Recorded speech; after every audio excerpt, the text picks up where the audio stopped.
Hi, it's Paul Camillos. Welcome to Series 5 of Shooting the Breeze. Join me and my co-host Jacinta Gavin as we talk to inspiring players, amazing coaches and the legends behind the scenes and at the grassroots of the game. This marks the start of our 4th year of covering women's hoops and women in hoops, and throughout the series we welcome experts like Lyndon Moore from New Zealand and other special guests from across the world to get a global picture of the game. During this series, we'll take a closer look at the grassroots and the passionate people at the community level. And of course, the 30th edition of the FIBA Women's Asia Cup was recently held in Sydney, where the Opals took bronze and Asia's best players put on a show. Hit that subscribe button, and to show your support, rate and leave us a review on iTunes so we reach more listeners. I know for me, I've absolutely stepped out of my comfort zone, just posting videos and stuff. I don't know, I just feel like I put myself out there a bit. I'm more introverted, but now I'm becoming better at, coaching, because you have to learn to do that, speaking to a whole bunch of people, making phone calls, which I'd usually get so anxious about, which I still do, but I feel like I've just gotten better at those sorts of things. So the life sort of things.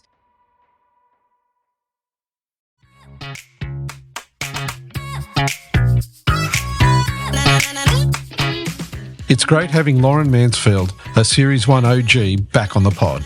An experienced point guard playing at the Adelaide Lightning, Loz gives us a glimpse into her hopes and expectations for the upcoming WNBL season with exciting player developments. Loz has been smashing it in every way possible. She recently launched a training business with fellow NBL1 North Adelaide teammate Brooke Basham called the Complete Athlete Project, also known as CAP. Loz and Bash get to use all their skills, experience and connections to deliver something special for young females playing basketball in Adelaide that provides skills training along with wellbeing and mentoring. If starting a new business didn't stack her calendar enough, Loz also added a few 3x3 global tournaments to the schedule, repping the green and gold. It's a golden era for our women's 3x3 squad. Loz and the team brought home 2 bronze along with a gold medal in the last 12 months from the Com Games, the Asia Cup and the World Cup for the Kangaroos. We're so grateful that Loz shared not only her wins, but her authenticity by stepping out of her comfort zone, making her a true role model for younger players in achieving their dreams and purpose. Enjoy.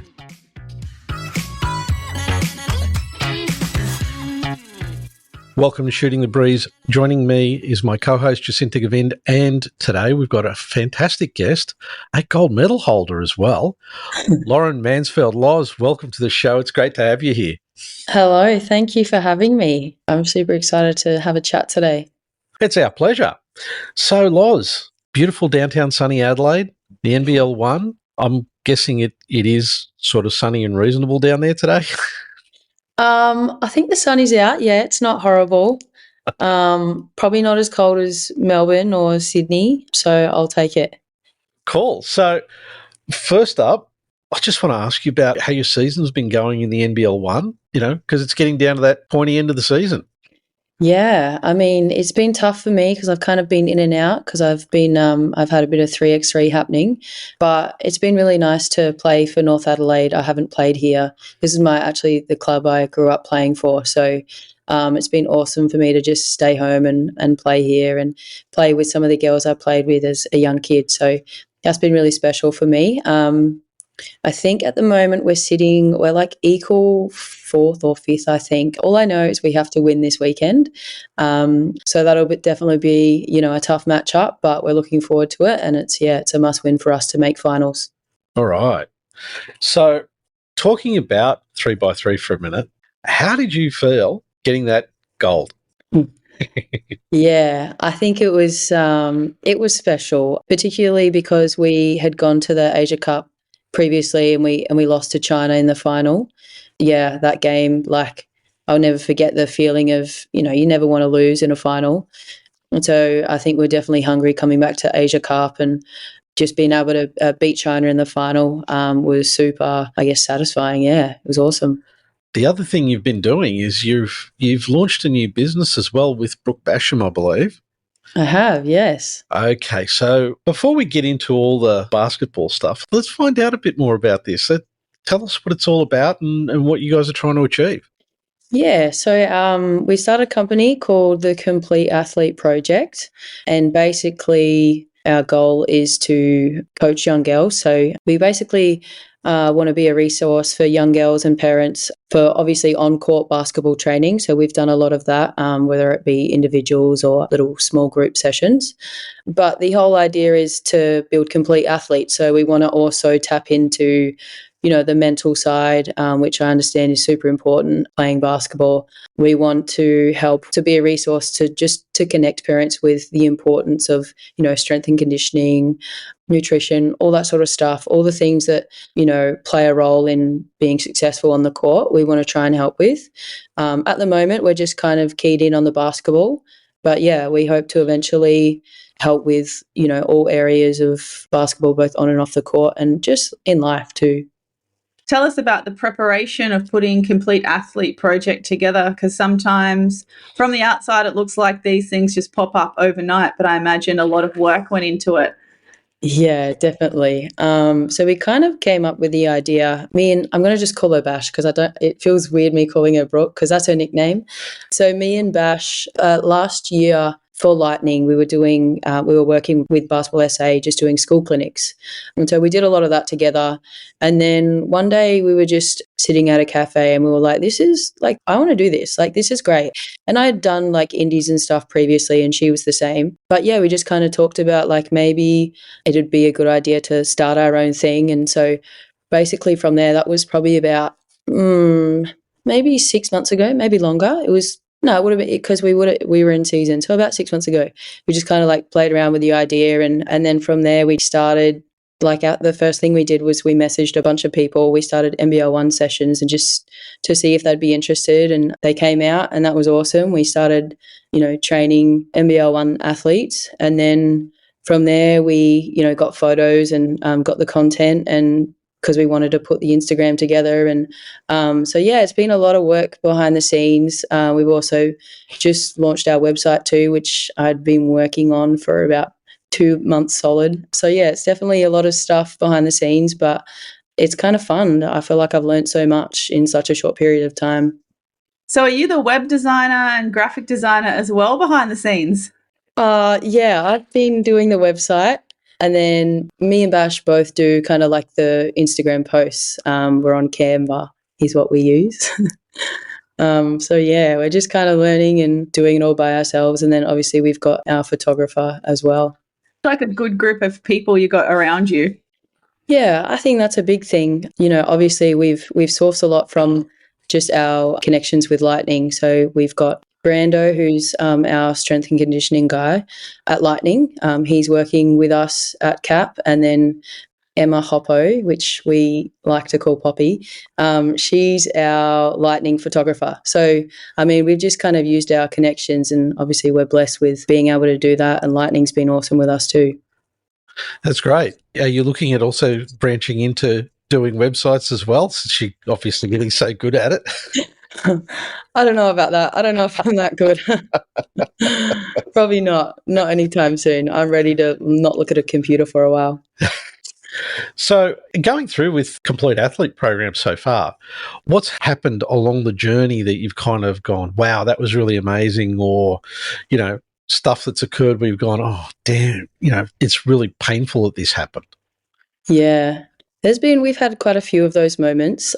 I think something that Bash and I have talked about actually recently is like something that we didn't realize would happen. We just feel like we've grown so much. I know for me, I've like absolutely stepped out of my comfort zone, just like posting videos and stuff. I don't know. I just feel like I put myself out there a bit.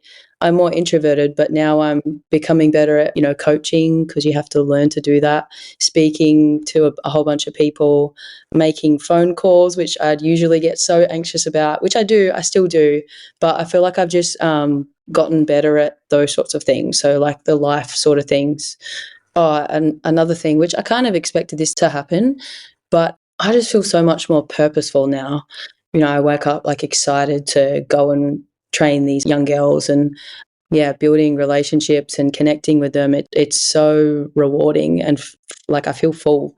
So yeah, I really feel like I've maybe found my purpose away from playing basketball.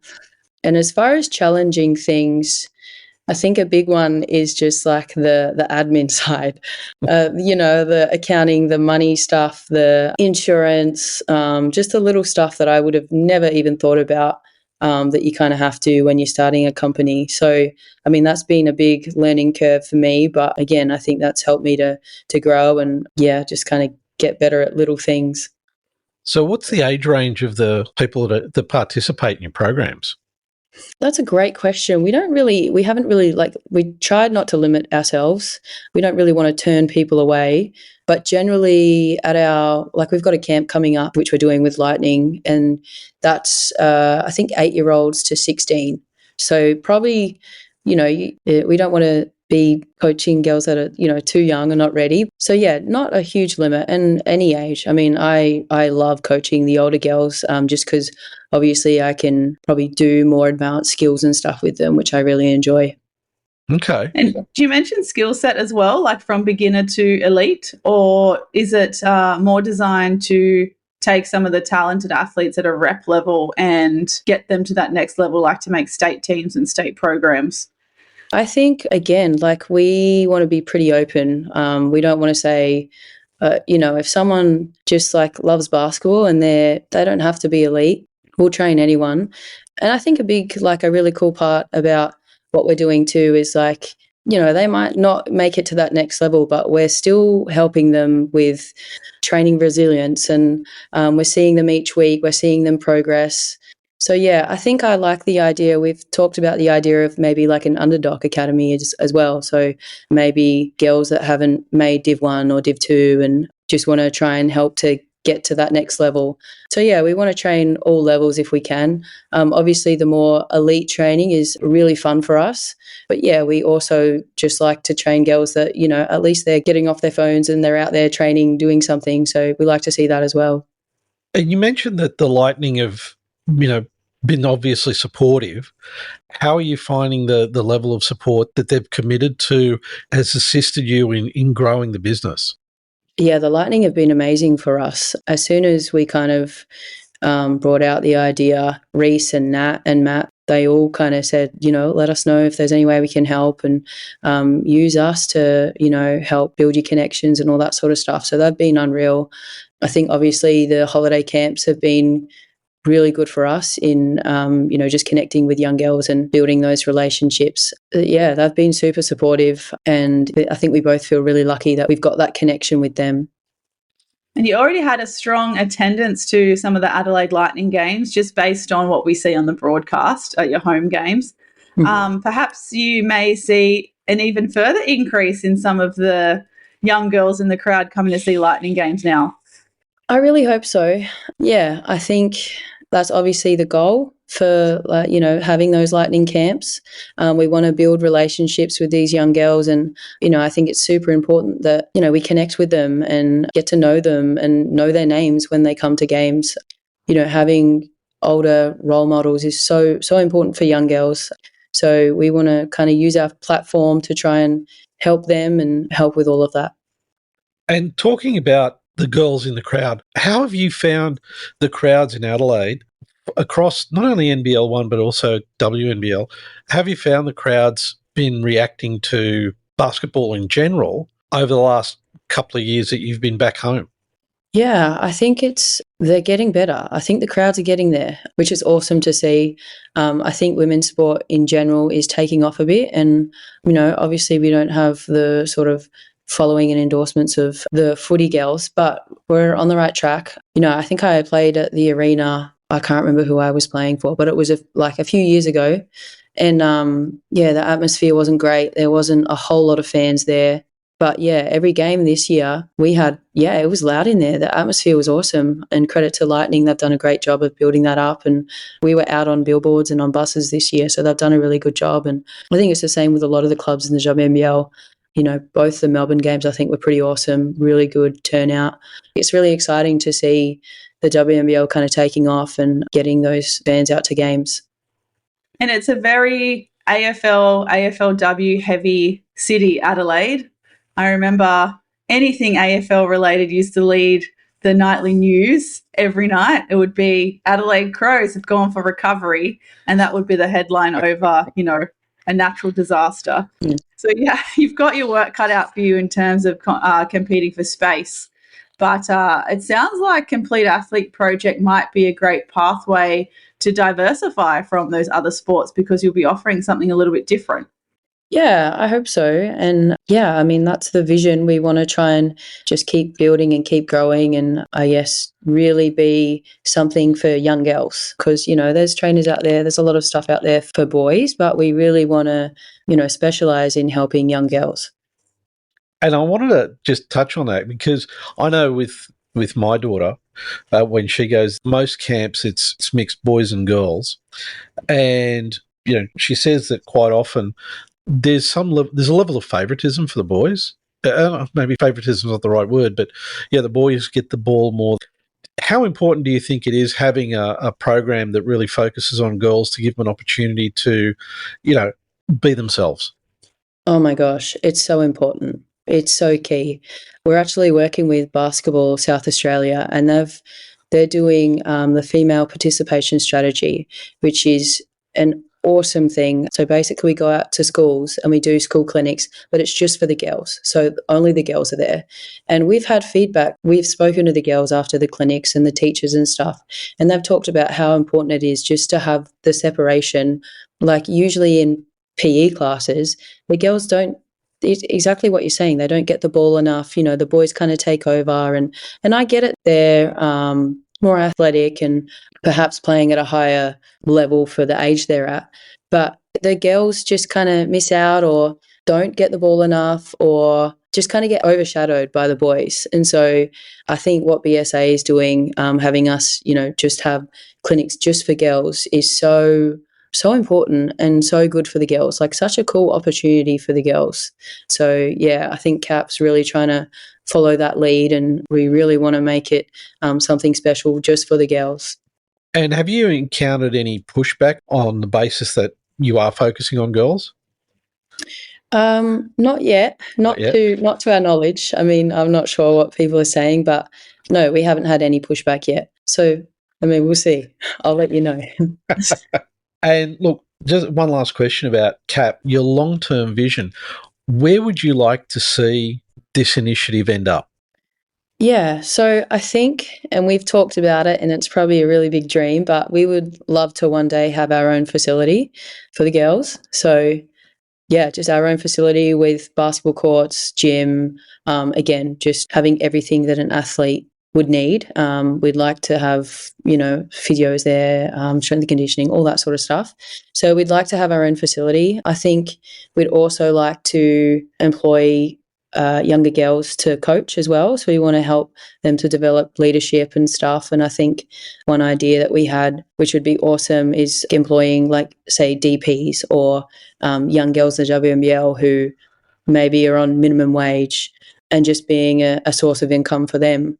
And again, that's helping them, and that's helping us, and that's helping the young girls. So it's kind of keeping that cycle of, building young girls up. You mentioned earlier too about having dietetics and, the psychology side as well taken care of. Have you got any plans of how you might implement that into CAP as well? Yeah, so I mean, obviously we're not nutritionists and we're not psychologists. We know that we can't give advice as such, but obviously we've got a lot of experience. We can just share our experiences, and I think especially the mental side, we'll start to do that. We want to get into mentoring, and by doing that, just sharing our experiences and what we've learnt. Yeah, I'm not sure what the future holds, but I think eventually we'd love to, have outsource and have people who probably could help even more so with that. I mean, that's the big picture sort of stuff. And you mentioned, coaching, getting some girls to coach. Do you see developing coaches as being part of your strategy? Wow, yeah, I'm not sure. I think so. I mean, if we could get to that, that'd be great. I think it's important to have young leaders within the community. We want to pass down, young girls out coaching, doing what we're doing now. I think that would be awesome. So, yeah, I guess perhaps we haven't exactly nutted out exactly what that looks like or what we want out of it. But, yeah, I mean, I think so. I think that's what we'd like to see eventually. Okay, so for anybody who's interested in getting more information, what's the website? The website is completeathleteproject.com.au. Okay, so everybody who's listening, you want to know more about it, that's the place to go. Yeah, check us out. Absolutely. Powered by Lauren Mansfield herself. Yep. Yeah. I hope it looks okay. Okay, so let's talk about NBL1 for a little bit. Have you found NBL1 competition the last couple of years that you've played in terms of being able to keep your hand in during the WNBL off-season? How's it been? Yeah, I love NBL1. I love playing NBL1. I think it's such a nice thing to have, to be able to play in the off season. Like, I just love basketball, so I love playing. And so I think it's such a good pathway at the moment. Like, I know a lot of people that are getting signed, like Bash, for example, played in the NBL1 and then got picked up and got to train with the Lightning. And I think it's just such a key pathway. And you're seeing it in the men's side as well. They're getting picked up and going to the NBL, and then that's a pathway to get to the NBA. So, I think it's such a great competition. I think they've done a really good job of publicising it and putting it on social media with the highlights and stuff. I think they've done a really good job of it. And yeah, so I love playing it. It's awesome. Not only playing and just being able to help young girls that are like my teammates and stuff like that, but being able to use the games to work on stuff as well, because obviously it's not the WNBL season, so you can kind of try and work on your game in the off season through playing in the NBL1 as well. When was the last time you played for North Adelaide Rockets? Because you mentioned earlier what had been a while. Do you remember what year it was? I honestly have no idea. I'm really bad at like years and knowing. I should know this. I played when I came back from college. I'm thinking 2010, around then.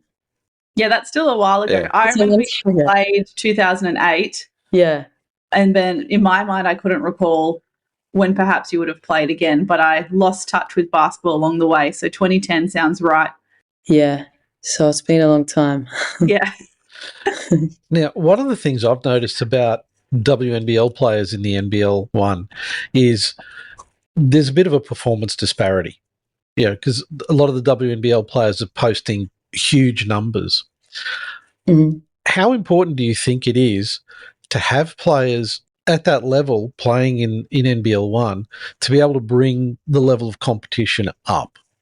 I think it's super important, and that's the cool thing about NBL1 is you get to play with WNBL caliber players, which makes the league more competitive. And then you've got youngsters that are training with them and playing against them, so they just get that experience of playing against those high level players. So I think it's an amazing opportunity for young girls, I think, and for any of the NBL1 players. And have you found, particularly given your performances in 3x3, have you found that any of the people that you're playing with sort of fangirl Lauren Mansfield? No, no, I don't think so. I might fangirl them. We've got WNBL season coming up not too far away, right? It's coming up quick. And there's been a lot of signings happening, especially the last 2 weeks, I guess. It's been, pretty much a revolving door of signing announcements coming thick and fast. Yep. How do you feel about some of the people that have signed up and also the moves, and how do you think that's going to play out in the WNBL from your perspective? I mean, it's fun. It's going to be, I think, a very exciting season, as it always is, honestly. There's been, quite a bit of movement. Some of the teams, like for example, Townsville, they're going to look very different. They've signed Sammy and Alice, which I'm super excited to see Alice back in the WNBL. So yeah, they're gonna be tough. Obviously, they're going to be shooting the poop out of it. Yeah, and then obviously Sydney, they're going to be tough as well. So it's exciting to see the movement. And I think, for Lightning, I've got to be careful what I say here because I don't want to announce anything before Lightning does. But I'm super excited about our Lightning team. Obviously, we've got a few signings out that are, young players coming back from college. But yeah, so I'm excited to see what they do, and obviously to play with Izzy and Taubi and a few of the other girls as well. Again, I'm really looking forward to the WNBL. Yeah, you've got a great range so far on the Adelaide Lightning roster from, like you said, girls fresh out of college and really good college careers too. Like Izzy Bourne was excellent for Nebraska. You've got Taylor Mole coming in the fold. And then you've just announced Jocelyn Willoughby too. That is a good get. Yeah. That's a great get. I'm so excited to play with her. Obviously matched up with her when we played Sydney. And yeah, she's tough. She's a tough player. I think she's a really good defender. And so I think that's really exciting for us. I think we need to be, and I spoke to Natty this week actually, we need to be much better defensively. And she talked about having a defensive focus. So I think Jocelyn will certainly help us with that. And then, I'm excited to see Taylor and Izzy in the WNBL. When I was at Capitals, Izzy trained with us, and she was good then. So now she's had 4 years of college experience. So I'm really excited to see what she does in the WNBL. Also someone who's tearing up NBL1, posting some big numbers in NBL1 East herself. So I think she's prime and ready for WNBL. Yeah. I can't wait to play with her. And Jocelyn might be, not saying that people are replaceable, because Steph Talbot in my eyes is never replaceable because she's my favourite player, but she's probably a good substitute while Steph takes some extra time on the sideline. Yeah, I think so. I think that's going to be key for us. Obviously, like you said, you can't replace Steph Talbot. Like, that's not happening. But Jocelyn's, she's exactly what we needed. She'll step into that 3 spot and she'll be really exciting for us. And hopefully we'll have Taubi back soon as well. So, that's going to be even scarier. And from what I heard, Jocelyn is such a great person off court as well, and instills a really positive and calm culture amongst the teammates as well. So I think she's going to be a perfect addition to, it looks like a roster that's, you've got a lot of local players. That's the same from last season. So you've already got that existing dynamic and culture. So I think Jocelyn will be a really good addition.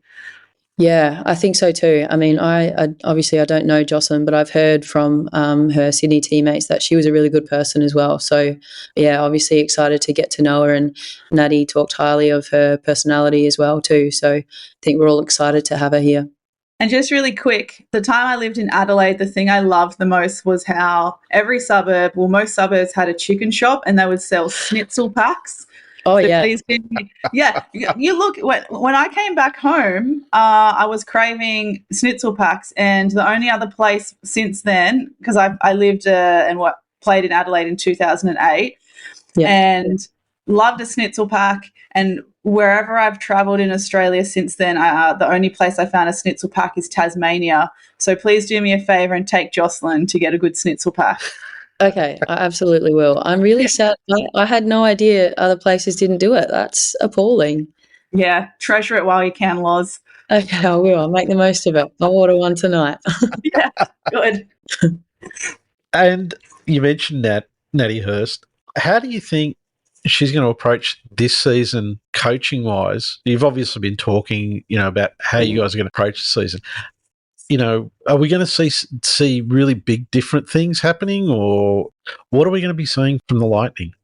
I mean, from my conversations with Nat, to improve from last year, we really need to we need to be better defensively. We need to be a better rebounding team as well. So I think that's going to be a really big focus for us straight away, which I love that. Like, obviously I think we still want to get out and run, with athletes like Izzy. We've got to, and Taubi when she comes back, and Willoughby as well. So we want to play a running game. I think that's a fun style, and where we were kind of at our best last season.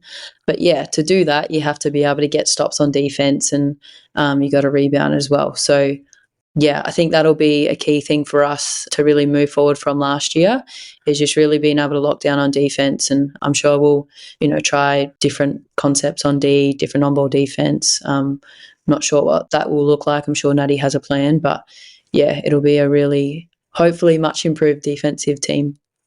It's when we spoke to Natty last year in our previous season, she mentioned, especially on offense, that it's going to be a lot more free-flowing, a lot more focus on read and react versus running sets all the time, which when Adelaide were playing at their best last season, like you said, was real run and gun, free-flowing, very unpredictable and hard to guard.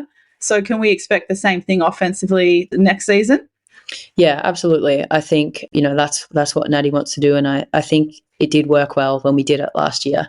So, yeah, I think we'll build on from that and continue that. I think that suits our players that we've got in Izzy and Tauby, and I'm sure there'll still be a lot of that. I think we've recruited high IQ players as well, and that'll help with our reading and reacting as well. So, yeah, and I loved that style. I think it's a fun way to play and, good movement and cutting. We were a good cutting team last year. So stick with that, I think. And probably suited you personally a little bit better too, given your 3x3 experience and the transfer of skills and concepts between the two different types of games. Yeah, I think so too. I think I've definitely learnt a lot. Just every time I go to 3x3, I feel like I just learn so much just because it's quite new to me and I haven't played a whole lot of it. So, yeah, just being able to, because there's less players on the court, like screening actions and being able to read them and get open from them and use screens are so much more important. Not that they're not important in the 5-on-5, of course they're important, but if you come off a screen, right, you're going to be wide open because there's no help in the key, right? So, yeah, I think that stuff's super helpful going back to the 5-on-5.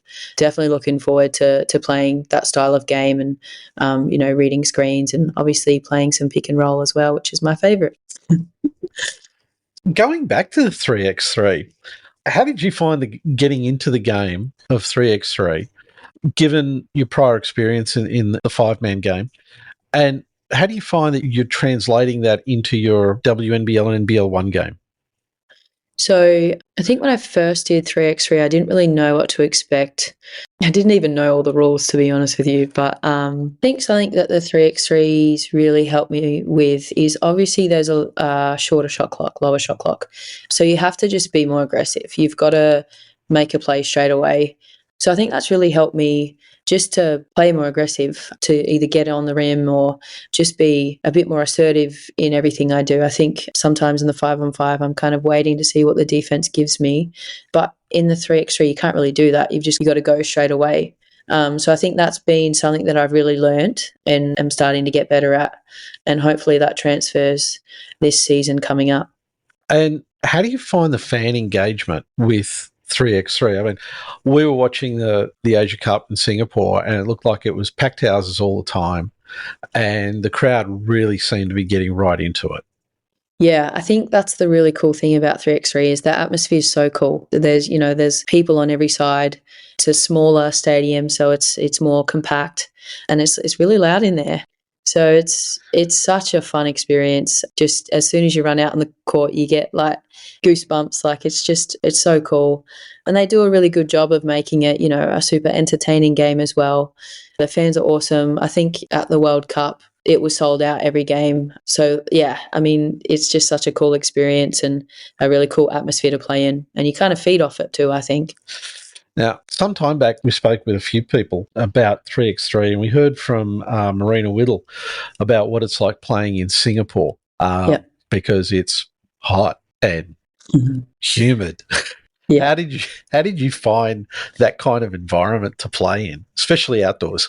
Honestly, I don't mind it at all. I kind of like the heat. I feel better in the heat. I don't know what it is. I don't know if it's because I'm older and like gets my joints going better. But I quite enjoy the heat. The one condition that I hate though is when it's windy.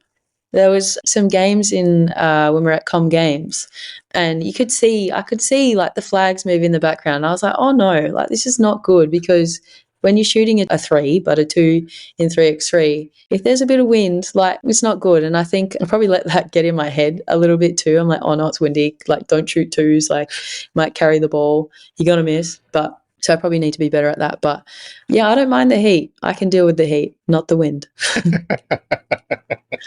The wind you can never control either. If it's hot or cold, you can control yourself and your body temperature and how you respond to it. But the wind you cannot control at all, whether it's a venue or as a player, as your skill, nothing. It would be so frustrating. It's so frustrating because obviously every shot that I shot was supposed to go in, but because it was windy, I missed him. puts the doubt in your mind, like, it's coming off my hand, right? It feels good that it's going to go in, and then it will just, hit the side of the barn, and Exactly. it puts a doubt. Well, you're like, am I not shooting right, or is it something else? Literally, exactly. Then I'm like, okay, can I kind of shoot it that way? No. Stop it, Lauren. Yeah. Looking forward, how do you think that you're going to be feeling towards playing 3x3 over 5-man game? Do you see potential for players to gravitate to one over the other? Oh, really good question. I'm not sure. I mean, I love the 3x3, but I also love the 5-on-5. Like, sometimes the 3x3, the games are over so quick. Yeah. And, like, it's so quick. And I'm like, oh, but what about the next quarter? Like, do you know what I mean? So, like, sometimes when I'm playing 3x3, I kind of miss the 5-on-5 aspects. But then when I'm playing 5-on-5 and there's help in the key, I miss the 3x3. So I don't know if I can even pick one. Like, I love them both. But there's certainly I think there's going to be players that suit the 3x3 more than the 5-on-5, and some that suit the 5-on-5 more. So there probably is a capability of that. That could be a thing in the future. Okay. And you said that you haven't been playing 3x3 for very long. And so when you were getting prepared for Asia Cup and the World Cup more recently, were you aware of how popular it is overseas? Probably more popular overseas than it is in Australia. Yeah, I've kind of followed it a little bit. I followed it when the girls played in the World Cup previously. So I'd seen that, it's kind of taken off, but I probably wasn't as aware of like how popular it is in Europe. Like, it's really popular and they're playing it a lot. And, they've got the women's series happening, which is awesome. So they're playing more and more and getting more experience, which is awesome. And I think, it's really taking off over there. And I think the cool thing about 3x3 is the places that they have the stadiums. Like, it's so cool. Like, when we were in Austria, it was under this, I can't remember what the building's called, but they have them in the most beautiful spots. I saw on the FIBA 3x3 Instagram, they had one at like high altitudes, like in the mountains somewhere, they had a court set up. So I think that part of it is really cool as well. Pop-up court. You can play it anywhere. Just like taking a traveling Monopoly, you can just pack it with you and pop it up anywhere. Absolutely, yes. I'm waiting for us to have a pop-up court in Sydney at the Opera House. That's wouldn't that be awesome? Excellent and very doable. Oh, yeah. Very doable. Yeah. There's no shortage of room there, except for the wind. The wind's going to be a problem. Yeah, no. Yeah. We got to get it not on a windy day. Because you mentioned it's, how popular it is in Europe, and they'll have the women's comps as well in Europe.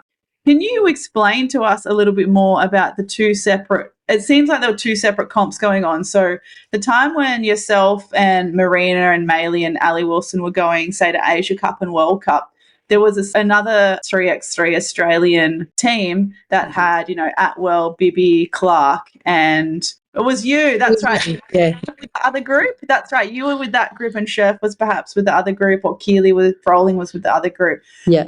But I wanted to try and showcase both and promote both, but I got a bit confused between who was doing what. So do you mind just giving us a quick rundown of how it works? Yeah. So the women's series is kind of a separate thing from, like, there's the FIBA events, which is the Asia Cup and the World Cup. And what the girls went to, Marina, Ali, it was Mila Goodchild and Keely Froling, they went to the World Cup qualifiers. So we needed to qualify to get to the World Cup. So that was an event that we had to go to. So they got sent to that. And it just happened also, there's the women's series, which is basically, it's like a season. It's a 3x3 season. And so teams can apply to FIBA to register for those events. And, they're basically going from, I can't remember when they started, but it's been going for months now, and they're just played it in all different countries. And so it just happened that same weekend there was one in China that we got to go to. So that's why we ended up sending a different team over to China, and we were playing in the women's series, which we're hoping to get back to in the next month or so, to try and play in some more women's series, just to get more experience and just to keep playing 3x3, because it is a different game. So it's really important to keep playing it as much as we can. So I'm just going to throw this out as one of those crazy idea things. Do you think that the WNBL should consider maybe doing a 3x3 comp in concert with the regular WNBL season. So it's like before the main game, there's a 3x3 game. Yeah, like a 3x3 league. Yeah, kind of. So, you go to the game and you don't just get the main 5-man game. There's also a 3x3 game that's like as a warm-up to the main event kind of thing. Yeah, I love it. I think that's awesome. Yeah, I think even just having 3x3 as its own event as well. Having maybe one day there's a 3x3 league where it could be players that could play both. I mean, I don't know what that looks like, but yeah, absolutely. I think it's got the potential to really take off, I think. Yeah, because the reason I was thinking about it is the other day I was watching the first game of the Tauihi League, and they've got this new Rapid League where it's basically just the bench players play 4 4-minute quarters before the main game. Yeah. Okay. Which is kind of cool, except they've also got to play the main game as well. Yeah. Right. So, you got to manage legs, you got to manage all of that. But it kind of got me to thinking about it, and it kind of went away. And then just all this talk about 3x3, I was thinking, wouldn't it be kind of cool if you got to see a 3x3 game before a WNBL game? And it also gives, players an opportunity to showcase themselves in front of WNBL coaches before the game, and potentially gives them a leg up on an opportunity to get into the WNBL as well, different pathway. Yeah, I love it. I think that's a great idea. I don't know who you got to talk to, but yeah, I mean, that makes a lot of sense. And even just to getting fans out and seeing the 3x3 game too, because a lot of people watch it and really love it and really enjoy it. So yeah, I think that'd be awesome. It's been included in the Australian University Games as well for the first time maybe this year. I don't want to go as far to say the first time. Yeah. But so younger athletes can play UBL, which is like a university Australia-wide kind of, I don't know if it's Australia-wide, but a university type league where I know that Sydney teams have been going down to Melbourne. And so maybe that's where it will develop the 3x3 with the UBL, because it's already kind of planted in the university first. And I know that 3x3 as like the entity that kind of operates under NBL were supporting it. So maybe that's where you can plant some seeds. Yeah. We got to talk to people. Yeah, we do. Yeah. Yeah, no, it's really cool. Okay, so one last thing I wanted to ask you about, Loz, and you may not want to answer this. Uh-oh, I'm scared. No, don't be scared. Where do you think Adelaide's going to be this season? Because you did really well last season, and then the wheels kind of fell off. Yeah. How do you guys think you're going to be able to make that Final Four this season? I'm going to say yes. Okay. I mean, I need to be confident in my team, but I do believe that. I do think, with the people that we have coming in, and they haven't announced all our players yet, but I think we're going to be tough, particularly on the defensive end, like I've been talking about. So I think we're right there. Obviously, we need a gel and fit together. But I think credit to Natty and the Adelaide club. I think they've done a great job of putting together a good team that I think will fit, and I think good people too. Like, I'm really excited to, be around these people. I've heard nothing but good things. So, I think that's really important too. Like, you can have a bunch of great players, but you got to gel as a team too, and just having that team chemistry is so important. And what's it like for you being a point guard, having someone like Nat Hurst, who also played for the Caps and had a great career in the WNBL as a point guard herself? Mm-hmm. But what's it like having her as your coach, I should say? Yeah, I love it. Obviously, a luxury for me to have a point guard as my coach, because obviously she's been there and she's done it, and she's done it really well. I think she's won the most championships in history. So she knows what she's talking about. And so, yeah, I feel pretty lucky to have her as my coach, and we have a really good relationship. I didn't know Natty too well before last year, but we got to know each other, and we kind of had some good conversations throughout the season. And I think particularly this next season, now that we know each other better, and I think one thing that Natty's really helped me with as a point guard is something she kind of challenged me about last year was holding people accountable. So, you know, it's something that it's out of my comfort zone, you know, not telling people off, but, you know, calling them out if they're not doing what we need them to do. So, and obviously I'm still working on it, but that's something that Natty's really helped me with. And I want to continue to focus on being able to do that and holding my teammates accountable as well as myself. Well, I think going full circle about accountability, I think now that you are firmly in the space of being a coach and a mentor, and now having some of the people you coach and mentor coming to watch you play, I think your self-accountability will be at an all-time high. I think so. I hope so. Yeah, I actually really feel with the cap stuff, it's made me a better leader. So I'm really going to focus on that this season, just try and, you know, be a better point guard, and Natty will help me as well. So, yeah, I'm really looking forward to it. Cool. Okay, so Loz Mansfield, it's been great having you on the show, and it's great having a chance to just talk to you again, because it's been years since we've been able to just talk about stuff generally. I know, yeah. And I do remember that at the WNBL launch this year, we were trying to get you and Steph on the show together, and we haven't forgotten. Yep. We've still got to do that. Yep. I'll message Tauby. I'll let her know. Okay. All right. And look, honestly, it's been great having you on the show, and really good luck with the 3x3 and also in the WNBL, and definitely with the Complete Athlete project. Thank you. Thanks so much for having me. I really enjoyed our chats.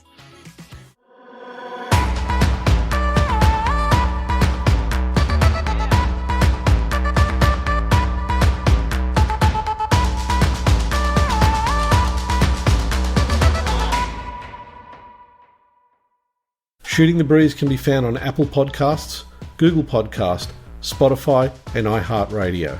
Don't forget to subscribe and share the podcast with all your friends.